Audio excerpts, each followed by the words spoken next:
വെള്ളാപ്പള്ളി പുറത്താക്കിയതിനു ശേഷം NSSലും കലാപം. ഇടുക്കിയിൽ NSS ജനറൽ സെക്രട്ടറി സുകുമാരൻ നായരുടെ കോലം കത്തിച്ചു. സംസ്ഥാന വ്യാപകമായി നായർ സൊസൈറ്റികളിൽ പുക ഉയരുകയാണ്. വെള്ളാപ്പള്ളിയെ ജനറൽ സെക്രട്ടറി സ്ഥാനത്തു നിന്നും പുറത്താക്കിക്കൊണ്ടുള്ള ഹൈക്കോടതി വിധി NSS general secretary G Sukumaran നായരുടെ നെഞ്ചെടുപ്പ് കൂട്ടിയിട്ടുണ്ട് എന്ന കാര്യത്തിൽ സംശയമില്ല. വെള്ളാപ്പള്ളിയെ SNDP ജനറൽ സെക്രട്ടറി സ്ഥാനത്തു നിന്നും പുറത്താക്കാനിടയാക്കിയ സാഹചര്യങ്ങൾ NSSലും നിലനിൽക്കുന്നുവെന്നാണ് സൂചന. സുകുമാരൻ നായർക്കെതിരെ 3 കേസുകൾ ഹൈക്കോടതിയുടെ പരിഗണനയിലുണ്ട്. അതിൽ ഏറ്റവും പ്രധാനപ്പെട്ടത് കമ്പനി നിയമപ്രകാരം സുകുമാരൻ നായരും 27 ഡയറക്ടർമാരെയും അയോഗ്യരാക്കണം എന്ന കേസാണ്. NSSലെ 27 ഡയറക്ടർമാരിൽ ആർക്കും ഡയറക്ടർ ഐഡന്റിഫിക്കേഷൻ നമ്പർ ഇല്ല എന്നാണ് അറിയുന്നത്. കമ്പനി നിയമപ്രകാരം ഒരു കമ്പനിയുടെ ഡയറക്ടർ ആകണമെങ്കിൽ ഡയറക്ടർ ഐഡന്റിഫിക്കേഷൻ നമ്പർ അഥവാ DIN വേണം എന്ന കർശന വ്യവസ്ഥയുണ്ട്. എന്നാൽ NSS ഡയറക്ടർ ബോർഡ് അംഗങ്ങളിൽ ആരും തന്നെ DIN കമ്പനി രജിസ്ട്രാർക്ക് സബ്മിറ്റ് ചെയ്തിട്ടില്ല എന്നാണ് സൂചന. ഇവരെ ഡയറക്ടർ ബോർഡ് അംഗങ്ങളായി നിയമിക്കുന്നതിന് മുൻപ് DIN എടുത്തിരിക്കണമെന്നും മറ്റുമുള്ള കർശന വ്യവസ്ഥകൾ പാലിക്കപ്പെട്ടിട്ടില്ല. ഇത് സംബന്ധിച്ച് കൂടുതൽ വിവരങ്ങൾ കമ്പനി നിയമം 152(3), 164, 167 സെക്ഷനുകളിൽ വ്യക്തമാക്കുന്നുണ്ട്. ഇത് പ്രകാരം സുകുമാരൻ നായർ ഉൾപ്പെടെയുള്ള 27 ഡയറക്ടർ ബോർഡ് അംഗങ്ങൾ അയോഗ്യരാകും. ഇങ്ങനെ അയോഗ്യതപ്പെടുന്നവർ ഡയറക്ടർ സ്ഥാനം ഒഴിഞ്ഞതായി കണക്കാക്കപ്പെടണമെന്ന് കമ്പനി നിയമം അനുശാസിക്കുന്നു. ഇങ്ങനെ സ്ഥാനം നഷ്ടപ്പെടുന്ന ഡയറക്ടർക്ക് അടുത്ത 5 വർഷത്തേക്ക് ഡയറക്ടർ ആകാൻ അയോഗ്യതയുണ്ട്.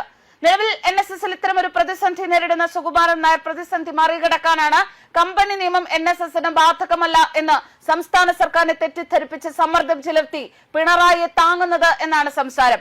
കഴിഞ്ഞ വർഷം പോലും NSS വാർഷിക റിട്ടേണുകൾ സമർപ്പിച്ചത് 2013 കമ്പനി നിയമ വകുപ്പ് 92 അനുസരിച്ചാണെന്ന് രേഖകൾ വ്യക്തമാക്കുന്നു. മണ്ഡൽ കമ്മീഷൻ കേസിൽ സുപ്രീം കോടതിയിൽ സമർപ്പിച്ച സത്യവാങ്മൂലത്തിൽ കേരള കമ്പനി നിയമമല്ല കേന്ദ്ര കമ്പനി നിയമമാണ് NSSന് ബാധകം എന്ന് വ്യക്തമാക്കിയാണ് NSS അനുകൂല വിധി നേടിയത്. അതിനുശേഷം പറയുന്നു NSSന് കേന്ദ്ര കമ്പനി നിയമമല്ല കേരള കമ്പനി നിയമമാണ് ബാധകമെന്ന്. ഇത് ഇരട്ടത്താപ്പാണ്. നീതിന്യായ വ്യവസ്ഥയോടുള്ള വെല്ലുവിളിയാണ്. സ്വന്തം സ്ഥാനം സംരക്ഷിക്കാൻ സുകുമാരൻ നായർ നീതിന്യായ വ്യവസ്ഥയെ പോലും തെറ്റിദ്ധരിപ്പിക്കുന്നു. ഇന്ത്യൻ കമ്പനി ആക്ടും കേരള കമ്പനി നിയമം അനുസരിച്ചും NSSൽ അംഗങ്ങളായ എല്ലാ കരയോഗം അംഗങ്ങൾക്കും NSSന്റെ വാർഷിക പൊതുയോഗത്തിൽ പങ്കെടുക്കാനും ഡയറക്ടർ തെരഞ്ഞെടുപ്പിൽ വോട്ട് ചെയ്യാനും അവകാശമുണ്ട്. എന്നാൽ നിയമവിരുദ്ധമായ ബൈലോയിൽ ഭേദഗതി വരുത്തി കരയോഗം അംഗങ്ങളുടെ ഈ അവകാശം എടുത്തു കളഞ്ഞു. ഡയറക്ടർമാരെ തിരഞ്ഞെടുക്കാനുള്ള അവകാശം 300 പേരായി പരിമിതപ്പെടുത്തി. ഈ ഭേദഗതി വരുത്തുന്നതിന് മുൻപ് സർക്കാരിന്റെ മുൻകൂർ അനുമതി വേണം എന്നിരിക്കെ അനുമതി വാങ്ങാതെയാണ് ബൈലോയിൽ ഇങ്ങനെ ഒരു ഭേദഗതി വരുത്തിയത്. ഇന്ത്യൻ കമ്പനി നിയമത്തിന്റെ ഗുരുതരമായ നിയമലംഘനങ്ങളിൽ നിന്നും രക്ഷപ്പെടാൻ വേണ്ടി കേരള നോൺ ട്രേഡിംഗ് കമ്പനി നിയമത്തിൽ ചില ഭേദഗതികൾ വരുത്തി പിണറായി സർക്കാർ സുകുമാരൻ നായരെ സഹായിച്ചതിന്റെ പ്രത്യുപകാരമാണ് സുകുമാരൻ നായർ NSSനെ ഇടതുപാളയത്തിൽ എത്തിച്ചത് എന്ന രീതിയിൽ ആരോപണം ഉയർന്നിരുന്നു.